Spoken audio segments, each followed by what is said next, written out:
La batlle de Badalona, que en aquests moments ja havia canviat, es deia Bartomeu Canyador, el de Can Canyador, era el que es dedicava a pagar el sou dels guerrillers. Era l'administrador, els guerrillers que vivien per les muntanyes anaven a cobrar el sou en el batlle de Badalona, que vivia a Sant Jeroni de la Murtra. I el gener del 1714, estant la ciutat abandonada, l'ocupa l'exèrcit de Felip V per viure.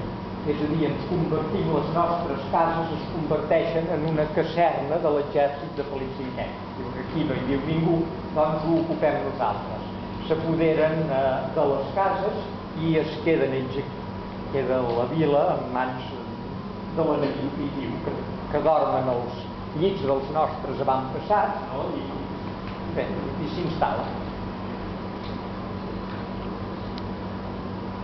Mireu com devien estar les arques municipals en aquests moments que Felip V els hi posa un nou impost en els badalonins, quan necessitava diners el cobrava ràpidament, i l'Ajuntament ha d'acabar demanant els diners de la confraria de la Santíssima Trinitat. La confraria de la Santíssima Trinitat es havia fundat a Badalona un temps abans, perquè quan encara hi havia atacs de la pirateria i agafaven mariners, els confrares de la Trinitat pagaven un tant cada mes i que l'acumulaven en una caixa, i aquests diners servien per rescatar a Terra de Moros, per rescatar els mariners captius. Hi havia molts badalonins que hi estaven apuntats perquè Badalona era perjudicada d'aquestes ràtzies del nord de l'Àfrica que agafaven badalonins i se'ls enduien com esclaus. I llavors hi havia aquesta confraria, que era com una societat d'assegurances mútues, per dir-ho així, per pagar el rescat en cas que hi hagués un atac i que agafessin captiu.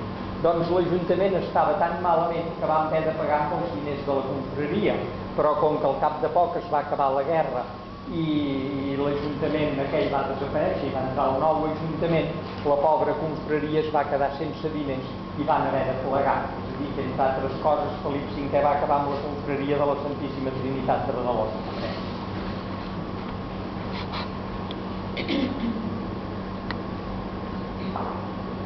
No en van tenir prou amb això. Llavors aquest exèrcit de Felip V es va dedicar a arrencar els ceps. Ara tindrien poca feina, però en aquells moments Badalona vivia de la vinya. Badalona eren vinyes, era la base de l'economia de Badalona, més que la pesca, més que la marineria, d'indústria no n'hi havia. La base econòmica eren les vinyes, doncs mentre assetjaven Barcelona i no tenien altra feina, es van dedicar a arrencar els ceps. Van arrasar les vinyes, tantes com van poder, amb la qual acaben amb els mitjans de subsistència de la nostra ciutat. Arribem al famós 11 de setembre del 1714, amb tot allò tan bonic que veieu, i el moviment de Rafael de Casanova que tenim allà a Barcelona, i que li hem portat flors, i que diuen aquesta imatge romàntica de la Diada. El monument, jo trobo que hi falta una cosa, però esclar, ara no ho canviarem pas.